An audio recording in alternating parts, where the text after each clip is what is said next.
It began with a rumor that sounded like madness. In the winter of 1942, when the North Atlantic was still an open graveyard for Allied ships, a handful of naval officers gathered inside a windowless London office to discuss an idea so strange, it was almost an act of desperation: building aircraft carriers out of ice. Outside, the war at sea was going badly. Convoys from Halifax to Liverpool moved under constant threat from U-boats.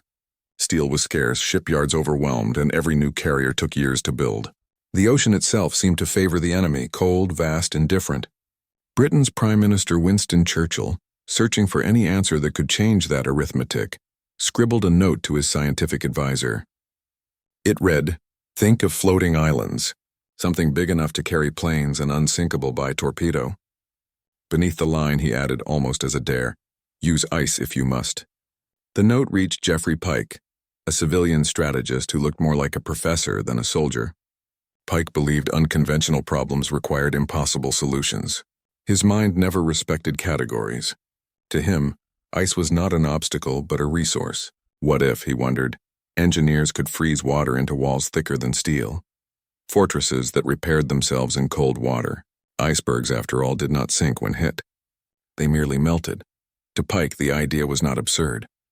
It was physics. Within weeks, his proposal, codenamed Project Habbakuk, after the biblical prophet who urged belief in incredible things, reached the combined chiefs of staff. Most laughed. A few listened, because beneath the eccentricity lay numbers that mattered. Steel production was stretched to breaking point. Timber shipments from Canada were delayed. But water was everywhere. The Admiralty dispatched scientists to test whether frozen water could truly resist gunfire. They filled wooden molds with lake ice, then fired pistols and rifles at the blocks. The bullets shattered the surface but didn't penetrate far. Encouraged, Pike asked a question no one had ever considered. Could ice be made stronger than steel? That question reached a brilliant materials scientist named Max Perutz, working quietly in a London basement on glaciers. Perutz understood ice better than anyone alive. He explained that ordinary ice failed under stress because it was brittle, but if mixed with wood pulp or sawdust, it became tough, flexible, and astonishingly durable. The mixture froze slower, absorbed energy, and didn't crack easily. They called the new material picrete, part pike, part concrete. To prove its strength, engineers froze a slab the size of a door and demonstrated it before astonished officers at the Admiralty. A bullet from a service revolver merely dented it. An axe bounced off. One officer struck it with a hammer so hard the head rebounded and broke his wrist. The story spread through the corridors of power, the ice that could not be broken. Churchill was intrigued. He ordered immediate exploration, convinced that if they could not build enough ships, they would grow them from frozen sea. Soon a plan emerged to construct vast floating runways in the North Atlantic. Massive platforms 2,000 feet long, 300 feet wide, weighing over 1 million tons each. Aircraft could land, refuel, and patrol from them, closing the deadly mid-ocean gap where convoys were most vulnerable. The vision was part science, part salvation, but vision alone could not hold shape in water. The prototype would have to be tested somewhere remote, somewhere cold enough to keep it alive. Canada offered both. The Royal Canadian Navy provided a small frozen lake in Alberta called Patricia Lake. There, in early 1943, a handful of British and Canadian engineers began to carve history out of ice. They worked under armed guard, far from headlines. Local workers were told only that they were building a refrigeration experiment. In truth, they were constructing the embryo of a warship made from frozen water and wood pulp, a vessel that, if successful, would change the geometry of war. For now, the lake lay silent beneath a crust of snow, reflecting the northern stars. The men drilled holes, poured slurry, and watched the surface harden into something neither solid nor fragile, a hybrid of nature and invention. They didn't know whether it would float or whether it would crack apart the first time the sun touched it. But they knew one thing. The war had reached a point where even an iceberg could be a weapon. In 10 minutes of sunlight, their impossible idea would begin to take shape. By January 1943, the surface of Patricia Lake looked like a quarry of frozen marble. In the center stood a strange structure, half pier, half myth, rising out of the ice. Its frame was made not of steel but of frozen wood pulp and lake water. Men in heavy coats worked by lantern light, hauling buckets of slush into wooden molds. At dawn, they broke the molds apart to reveal pale, translucent blocks, each one a new miracle of improvisation. To anyone who saw it, the experiment looked absurd. But to the small circle of scientists who had gathered there under orders from London, this patch of frozen wilderness represented one of the most radical engineering projects of the war. They called their creation Pykrete. Max Perutz, the Austrian-born physicist behind the material's design, had escaped Europe before the Nazi occupation. Now, in a remote Canadian forest, he found himself studying a different kind of enemy: heat. Ice melted. That was its nature. To defeat that nature, he and his team needed to understand it. They measured how long a block of pure ice took to soften under sunlight, then how long a block mixed with sawdust survived. The difference was astonishing. A pure ice slab melted in hours. Pykrete barely changed after days. The secret lay in its composition: 14 parts water to 1 part wood pulp. When frozen, the pulp acted like reinforcing fiber, creating a matrix that held the ice together even as it warmed. A bullet could punch a hole in it, but the hole would quickly seal with refrozen water. It was, as one officer wrote in awe, a ship that heals itself. Churchill loved the idea so much that he ordered an immediate demonstration for the Admiralty's top brass. In a London basement, Perutz prepared 2 blocks, one of pure ice, one of Pykrete. When the officer in charge fired his pistol into the pure ice, it shattered instantly. When he turned the gun on the Pykrete, the bullet ricocheted across the room, grazing the leg of a startled general. The test ended in chaos, but the message was clear. This was no ordinary ice. Within weeks, orders came down to begin large-scale experiments in Canada. The Royal Navy dispatched technicians, refrigeration experts, and military engineers. They brought diesel generators, ammonia cooling systems, and enough sawdust to blanket the forest. Construction began before sunrise each day. Men mixed slurry and steel drums, poured it into massive wooden frames, and waited for the temperature to drop. As the lake froze deeper, the prototype took shape: a floating barge 60 feet long and 30 feet wide, weighing over 1,000 tons. The process revealed problems no textbook had anticipated. Ice contracted as it froze, creating cracks that crept through the structure like spider webs. Workers learned to pour in thin layers, freezing each before adding the next. They discovered that water taken directly from the lake, rich in minerals and sediment, froze stronger than distilled water. Nature's impurities, once the bane of engineers, now became their allies. Each morning, engineers measured the barge's temperature with thermocouples embedded inside. As long as its core stayed below 20 degrees Fahrenheit, it held firm. When the sun rose high and the air warmed, compressors groaned to life, pumping coolant through copper pipes threaded into the hull. The contraption looked primitive, but it worked. The Pykrete did not crack, nor did it melt. When a test team fired rifle rounds at it, the bullets buried themselves harmlessly. One officer said it was like shooting into a frozen tree trunk that refuses to die. For a brief shining moment, the impossible seemed within reach. Reports sent back to London claimed the material could support aircraft, resist torpedoes, and remain frozen for months with minimal cooling. In theory, an iceberg base built from Pykrete could anchor itself in mid-Atlantic waters and serve as a floating fortress, part airfield, part supply depot, part rescue platform. It would not need dry docks or ports. It would simply exist, an island where none had before. But theory is only loyal to paper. As winter thawed, the experiment faced its first true enemy: spring. Day by day, the lake warmed, and with it, the structure's edges softened. Engineers raced to keep it cold, running compressors 24 hours a day, but the surrounding ice began to groan. At night, the sound echoed across the forest like the breath of a sleeping giant. The men worked faster. Every crack repaired, every melted edge refrozen became a small act of defiance. They had built something that should not have existed, and for now it held.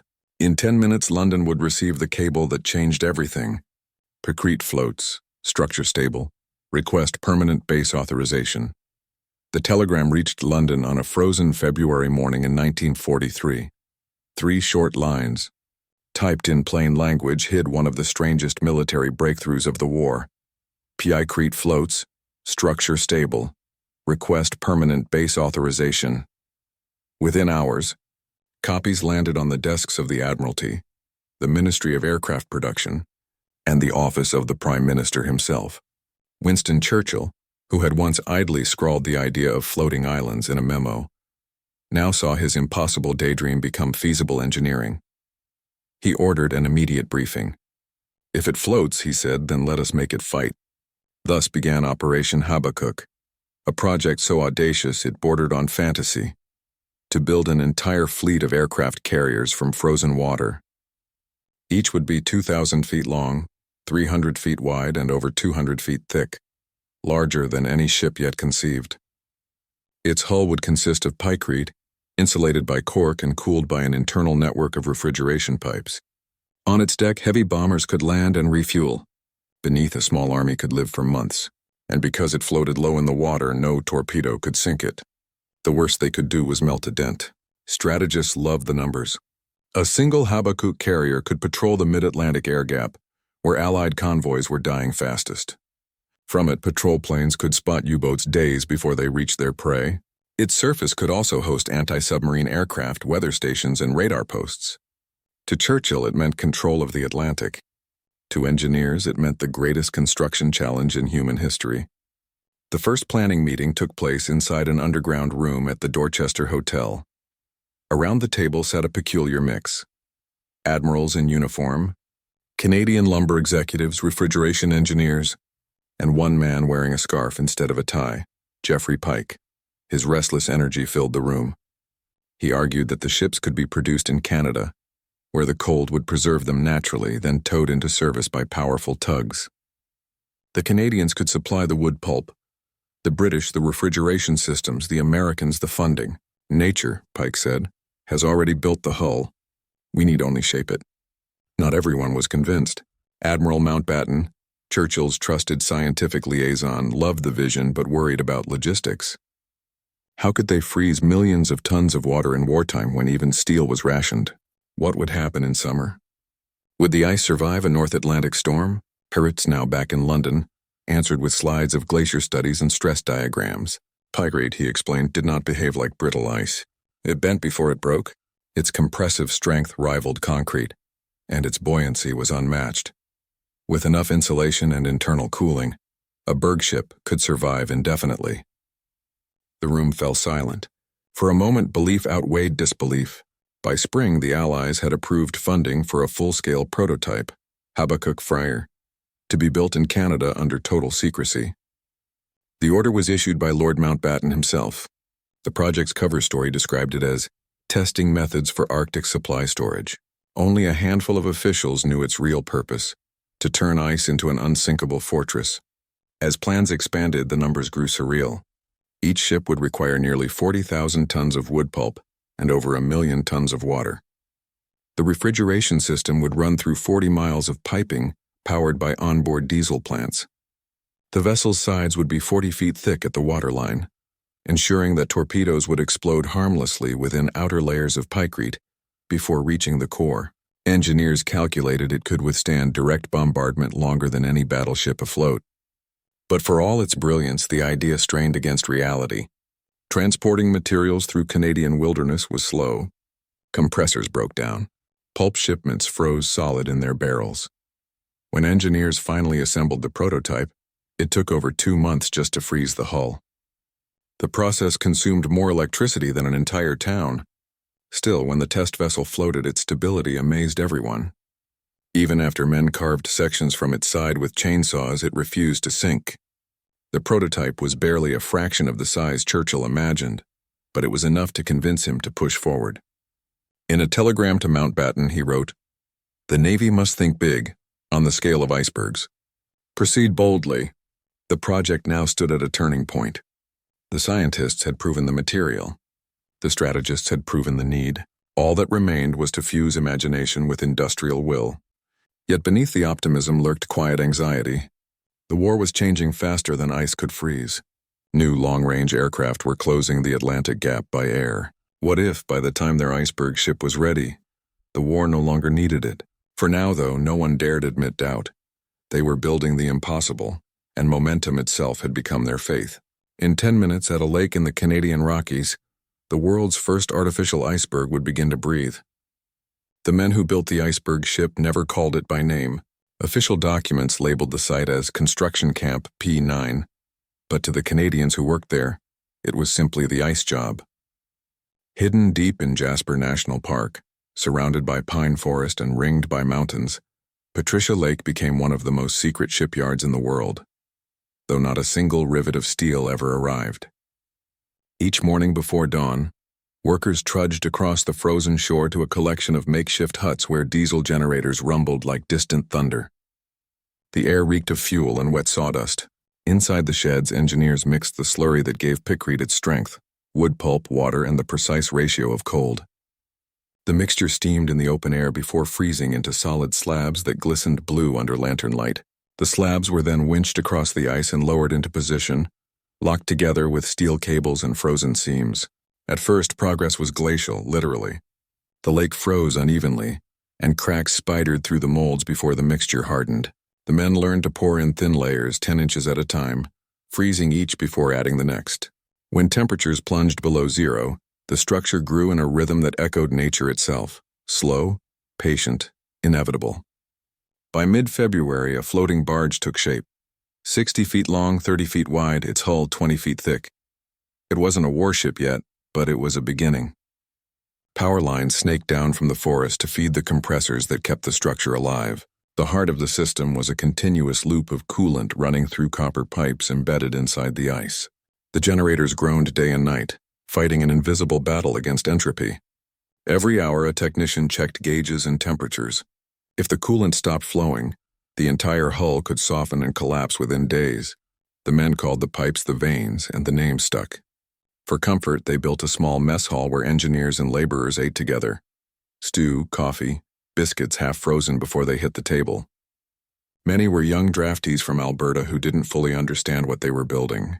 Some thought it was an ammunition depot. Others guessed it was part of an Arctic research project. They joked that they'd be first in line when the Navy started hiring penguins. Yet behind the laughter there was quiet pride. They knew their work mattered. The war's outcome might never be traced back to them, but they were keeping faith with an idea bigger than any of them could name. Every few weeks, officials from Ottawa or London arrived to inspect progress. They trudged over the ice in heavy coats, scribbling notes, peering at the massive white block rising from the lake. They always left impressed. One visitor, Lord Mountbatten himself, took an axe and swung it at the wall. The blade rebounded, splintering the handle. "Good God," he muttered, rubbing his wrist. "It's bulletproof." The demonstration was convincing enough to keep the funding flowing. More equipment arrived. Refrigeration units, pumps, test instruments. Engineers embedded thermometers throughout the hull and mapped the internal temperatures like doctors charting a patient's pulse. The structure stabilized. When summer warmth returned, they draped the surface in sawdust insulation, giving it the color of sand. The prototype melted slowly, shrinking inch by inch but refused to die. Even at 70 degrees Fahrenheit, its interior stayed frozen solid. By late summer, after nearly 8 months of work, the engineers cut a hole through the ice and measured its thickness. It was still 25 feet. "She's holding," someone said quietly. They tested the hull's strength by firing a small explosive charge at its side. The Pikrete barely flinched. The water rippled once, then stilled. To everyone watching, it was a strange kind of beauty, a machine built from nature, obeying rules no blueprint could capture. But the challenges were as immense as the vision. The refrigeration units demanded more power than the camp's generators could supply. Diesel had to be hauled in by rail and trucked through snow-covered roads. The constant rumble of compressors echoed across the valley, a reminder that the entire project existed in defiance of time and temperature. One engineer later said, "It was like trying to keep winter alive inside a furnace." Still, the Iceberg ship endured. It floated solid, serene, indifferent to the struggle around it. The men began to speak of it with reverence. One called it the sleeping giant, another, the cold fortress. When dawn broke over Patricia Lake, sunlight touched the surface, turning the Pikrete golden for a few minutes before fading back to white. In those moments, it looked less like an experiment and more like a prophecy, something the future might still need. In 10 minutes, that prophecy would reach London, carried on a cable that began with 3 improbable words: "Ice ship ready." By autumn 1943, the ice ship of Patricia Lake had survived every trial its makers could imagine. It had endured months of sunlight, rifle fire, and even a controlled explosion. The engineers joked that the only thing capable of sinking it was paperwork. But as the prototype stood immovable in its frozen harbor, the world around it was moving faster than ice could freeze. In London, Allied strategy was shifting. Long-range aircraft like the B-24 Liberator and the Sunderland flying boat were closing the mid-Atlantic gap from the air. Convoys that once sailed blind now traveled beneath protective patrols stretching from Newfoundland to Ireland. The desperate need for a mid-ocean air base, the very reason for Operation Habbakuk's existence, was fading. Yet momentum is a powerful force, and for a time, it carried the project forward on sheer faith. Churchill remained enchanted by the vision of a floating fortress. "Never has so much potential been frozen in one place," he wrote to Mountbatten, half in jest, half in awe. But his war cabinet had begun to count costs in steel, not dreams. To complete a single full-sized Habbakuk, engineers estimated they would need 40,000 tons of wood pulp, 300,000 tons of refrigerant, and enough electrical power to light a city of 20,000 people. Worse still, the ship would take a year to build, an eternity in wartime. The Admiralty quietly questioned whether it was worth diverting resources when victory was now a matter of months, not miracles. Back in Canada, the camp at Patricia Lake pressed on, unaware that the project's obituary was already being drafted. The men had become almost superstitious about their creation. Each evening, they checked the temperature gauges as if reading a pulse. They patched cracks, refroze weak seams, kept the compressors running. The iceberg had become part of them, a living creature that needed care. But the first sign of defeat came not from politics but from nature. That autumn was unusually warm. The snow melted early, and the lake's surface began to sweat. The Pykrete barge, which had floated serenely all winter, now sagged at the edges. Engineers ran the refrigeration system at maximum power, burning through diesel at a frantic rate. Still, the outer layers softened, forming puddles that refroze each night and melted again by day. The structure groaned like a ship in distress. When Mountbatten visited the site in person, he found the engineers exhausted and the machines running on borrowed time. The cooling pipes were corroding, the generators coughing out black smoke. He waded out onto the ice, placed a hand on the melting wall, and felt water seeping through his glove. "Even fortresses melt," he said quietly. His report to London was brutally honest. "The material stands," he wrote, "but the world has moved beyond its need." The Admiralty agreed. By December, the order came to wind down the experiment. The men at Patricia Lake received it with disbelief. They had risked frostbite, isolation, and months of hardship to build something no one else on Earth had built, and now they were being told to let it die. They shut down the compressors one by one. The valley fell silent except for the creak of thawing ice. Within weeks, cracks opened along the hull. The barge tilted slightly, shedding slabs of frozen pulp into the water. One morning, when the men arrived to collect instruments, the structure had drifted away from shore. The lake, reclaiming what had been borrowed from it, swallowed the ice ship piece by piece until only ripples remained.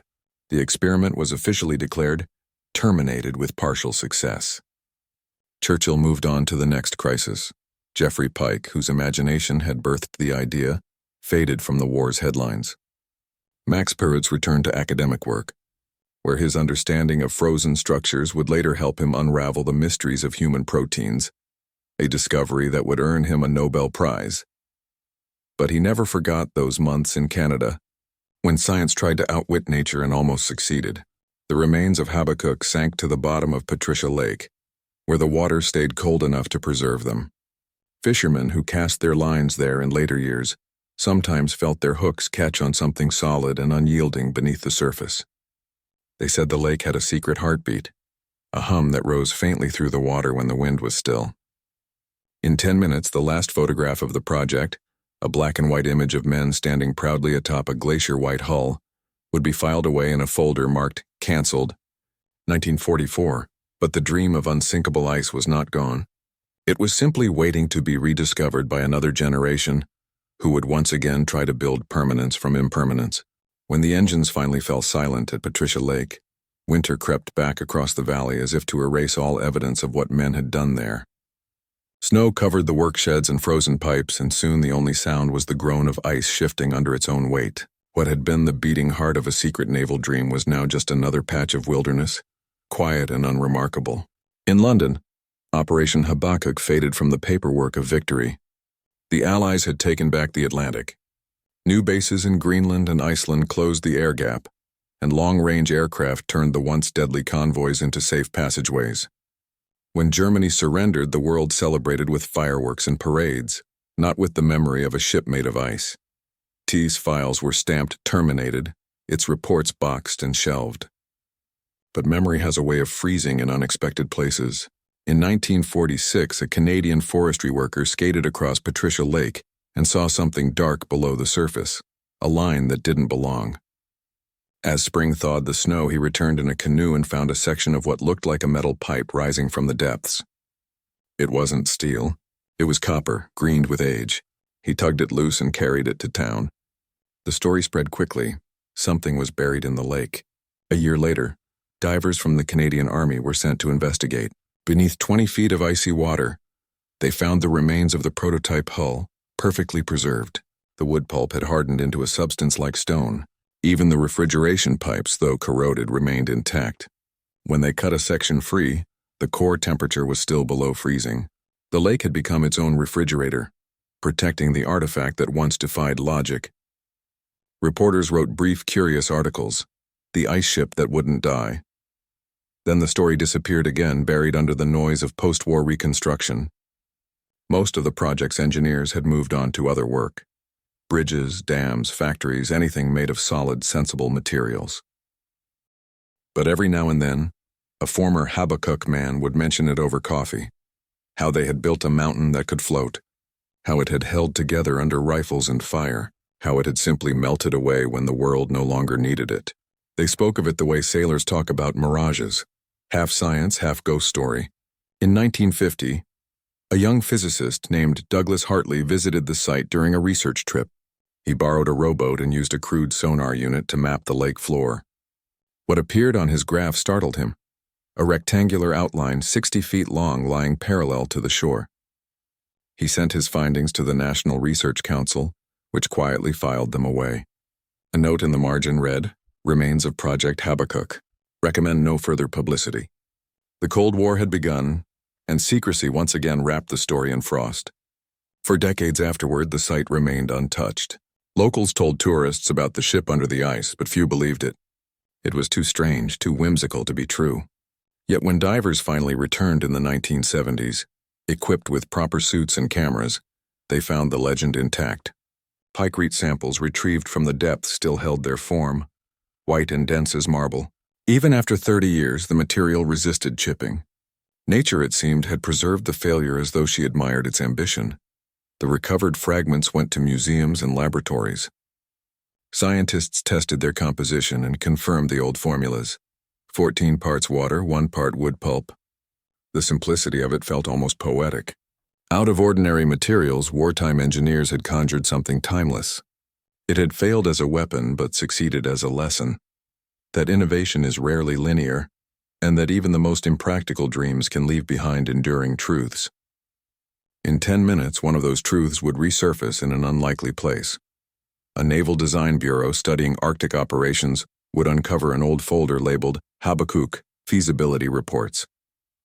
Inside lay blueprints drawn in fading pencil, cross-sections of an iceberg fortress with notes in the margins, refrigeration vanes, repair deck, airfield 2000 Bantonev.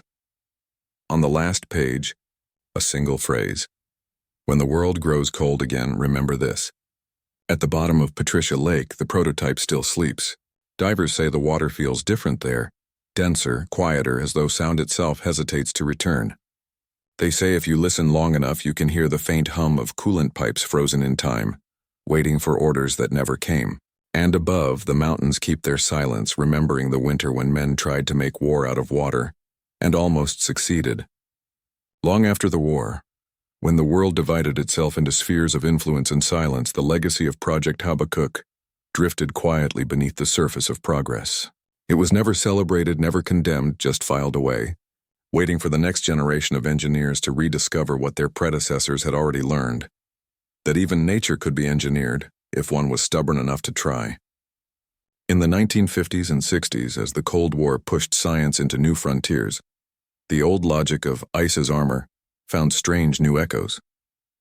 The Arctic, once a remote wasteland, had become the next great theater of strategy. Both the United States and the Soviet Union built radar lines and listening posts across the tundra, guarding the polar routes where bombers might fly. Among the research papers circulated through Washington's Naval Research Office, a name resurfaced: Max Perutz. His glacier studies, once dismissed as wartime trivia, had become vital for predicting ice flow, climate behavior, and even missile defense construction in permafrost. Few realized that the foundations of these studies had been laid on a frozen lake in Alberta. When scientists tested the strength of compacted snow for Arctic runways, they used methods derived from pykrete. When the U.S. Air Force experimented with frozen structures for temporary bases, their engineers referenced Canadian freezing composites, a coded acknowledgement of Habbakuk's forgotten data. One engineer, John F. Nye, later wrote that the project failed only in timing, not in principle. Its flaw, he argued, was not scientific but strategic, an idea born too early, overtaken by faster, louder inventions. The notion of building fortresses from the environment itself would return again in subtler forms. Ice tunnels in Greenland for missile storage, refrigerated research domes in Antarctica, even experimental runways sculpted directly from permafrost. Each owed something to the moment when Pike and Perutz had decided to build the impossible. Yet Habbakuk's influence wasn't confined to the military. The project had taught physicists how to measure the internal flow of frozen materials, how heat moved through them, how stress could bend but not break crystalline lattices. Those lessons became the bedrock of modern glaciology. The same equations once used to calculate how a frozen hull might resist torpedoes were later applied to study melting ice caps and global climate. What began as a war experiment ended as environmental science. Perutz himself would later joke that he spent the rest of his life trying to understand ice that wasn't meant to fight. His discovery of how water's molecular structure influenced biology won him a Nobel Prize in 1962. But he often spoke fondly of that lonely Canadian winter, the smell of pine and diesel, the constant rattle of generators, the strange beauty of a ship that melted instead of rusted. It was madness, he said, but it was the kind of madness that moves civilization forward. In the United States, similar experiments flickered briefly into existence. Engineers explored the use of frozen slurries for emergency bridges, ice composites for Arctic construction, and even artificial islands made from compacted snow for polar airfields. The results were inconsistent but fascinating. Under the surface, Habbakuk's ghost was whispering, the material of war might one day serve peace. Decades later, when oil companies began exploring the Arctic seabed, they encountered a familiar problem: how to anchor structures in a landscape that melted under its own sunlight. The solution, once again, came from freezing water and pulp together. In technical manuals from the 1970s, the term pykrete appeared without context, as though it had always been there, waiting. Even environmentalists found lessons in the failed iceberg ship. As the 21st century approached, researchers studying ice shelf collapse rediscovered Perutz's data from 1943. It explained how tiny inclusions, air bubbles, fibers, impurities could strengthen or weaken massive frozen bodies. The same science that once promised an unsinkable fortress now warned of a sinking planet. In that reversal lay a quiet poetry. Human ingenuity, like ice, never truly vanished. It only changed form. By the 1980s, Patricia Lake had become a tourist destination. A small plaque by the shore read, "Site of Project Habbakuk, a wartime experiment in ice." It said nothing of the dreams, the cold, or the men who had tried to turn water into weaponry. But on winter mornings, when mist hung low and the surface froze smooth as glass, you could almost believe the old prototype still stirred beneath the ice, listening. In 10 minutes, that forgotten hum would inspire a new generation. Not soldiers or admirals this time, but engineers facing a different crisis: melting ice caps, rising seas, and a planet learning once again how fragile permanence can be. Because in the end, the lesson of Habbakuk was never about ice or war. It was about imagination, the one resource the world could never afford to let melt away. Winter returns to Patricia Lake the way an old memory returns, quietly, without warning. The air sharpens, the trees stiffen, and the water begins to seal itself in glass. Beneath that frozen mirror lies what remains of one of the strangest creations of the Second World War. Divers still visit the site, descending into the green stillness to touch the past. Down there, the light thins until it becomes almost soundless. The shapes that emerge are unmistakable. Ribs of timber, streaks of copper, faint outlines of what once was a hull. The ice ship still sleeps in fragments preserved by the same cold that once gave it life. Modern sonar scans reveal a rectangle half buried in silt, 60 feet long, 20 across. Around it lie coils of refrigeration pipe, valves the color of old coins, and the skeletal remains of the generators that once pumped cold into the veins of a frozen dream. When divers tap the walls, they feel resistance, a dull vibration rather than a hollow ring. Even after 80 years, the wood pulp has fused into something close to stone. Nature, it seems, has chosen to keep the secret intact. Each year, when the lake freezes thick enough, researchers return to take samples. The water still holds traces of sawdust, tiny fibers drifting like ghosts. Scientists measure their density, analyze their age, and compare them to wartime records. Nothing extraordinary emerges, only confirmation that the experiment happened exactly as history claimed. And yet those who have stood on that ice say the place feels different, as if charged with memory. The air hums faintly, like distant machinery idling in the cold. The people who live near Jasper call it the sleeping ship. Some say you can hear it breathe on still nights, the groan of expanding ice, the whisper of frozen bubbles rising and breaking. To most, it's just the sound of winter, but to those who know the story, it's the sound of persistence. The echo of engineers who refused to believe that water could only flow or freeze, never build. In the archives of the National Research Council in Ottawa, a single black and white photograph sits in a folder labeled Habbakuk, Confidential, 1943. It shows half a dozen men in heavy coats standing on a broad, snow-covered surface. Behind them, a curved wall of ice rises higher than a house. One man is smiling, his breath visible in the air.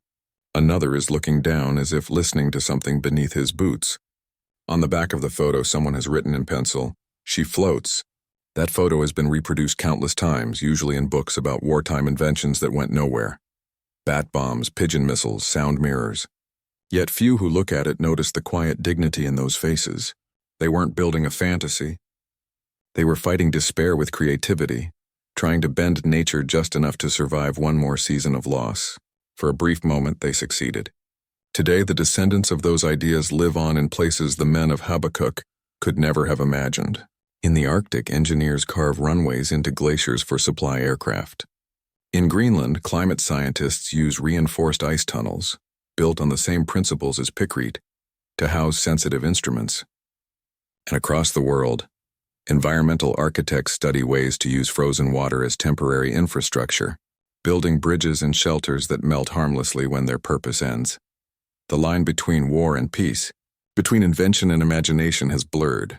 When the sun sets over Patricia Lake, the ice glows amber for a few minutes, as if the ship beneath it were lighting up once more. The mountains mirror themselves on the surface, and the whole valley seems to hold its breath. Somewhere in that silence lies a truth the engineers never wrote down. That permanence was never the point. The goal had always been endurance, to prove that something fragile could hold long enough to matter. Churchill's dream of floating fortresses never came to pass, but his faith in improbable minds did. The war ended, the steel carriers prevailed, and the world moved on. Yet the echo of Habbakuk remains, not in navies or museums, but in the stubbornness of human invention. Every time someone asks what if in defiance of reason, that frozen idea stirs again. Beneath the surface, the prototype rests as it always has, half melted, half immortal, caught between solid and liquid, history and myth. And when winter comes, sealing the lake once more, the cold presses down like a closing hand. The water holds its breath. The past for a moment remembers itself, and the silence that follows is the sound of what endures when everything else melts away.